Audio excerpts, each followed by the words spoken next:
Part-1, The Miracle Child of Mount Seribu Kenanga. That morning was crystal clear on the slopes of Mount Seribu Kenanga. The young sun poured down its golden light, unveiling the mist and dew that clung to the tips of the wild grass. Each drop of dew sparkled like a jewel, adorning the blooming kenanga, jasmine, and champaka flowers. The forest looked like a living paradise, as if it had just been recreated by the hands of the divine. The call of a wild rooster broke the silence, followed by the cheerful chirping of small birds greeting the day. The morning breeze carried the scent of damp earth and the fragrance of tender leaves. Upon a flat stone in the heart of the thick forest stood a small boy of 7.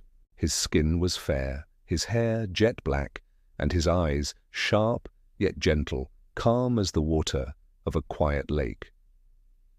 The boy's name was Jaka Wulung, though the villagers at the foot of the mountain knew him better as the miracle child of Seribu Kenanga. From dawn until the sun rose high, Jaka would stand facing east, silently greeting the sunlight. Afterward, he would sit cross-legged upon a great stone, close his eyes and breathe slowly, as though becoming one with the light of the sun. Each morning, his body would be drenched in sweat, as if he were drawing energy from nature itself. On full moon nights, he would sit bare-chested upon that same stone, absorbing the moonlight until his skin shimmered faintly. Unbeknownst to him, the pure essence of the sun and the moon had begun to merge within his being, forming a natural inner energy that would one day be known as Aji Suryaningrat. The people who lived around the mountain believed the boy was no ordinary human. They often came to him seeking leaves or roots for medicine. Jaka Wulung could identify the properties of any plant simply by its scent. He gave remedies to everyone without expectation or demand, asking nothing in return. Because of this, the villagers revered him as if he were a child born of the gods.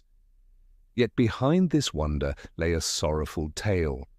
2 years earlier, when he was only 5, Jaka Wulung had witnessed his parents murdered by 3 robbers who attacked their home in the city of Giri Lenggang. The trauma silenced him completely, and he fled, wandering until he reached the forest of Seribu Kenanga. There he lived alone, finding peace amid the solitude of nature.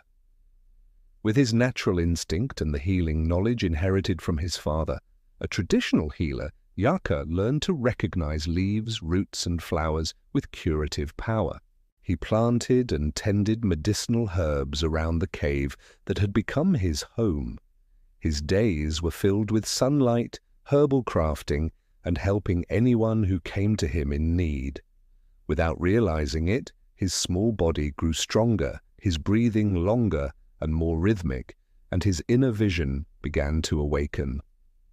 Every whisper of wind, every rustle of leaves seemed to speak to him. Jaka Wulung had become one with the living spirit of nature. From that time on, the people who lived along the slopes of Mount Seribu Kenanga called him the sacred child of Mount Kenanga, the nameless healer believed to be the reincarnation of an ancient hermit.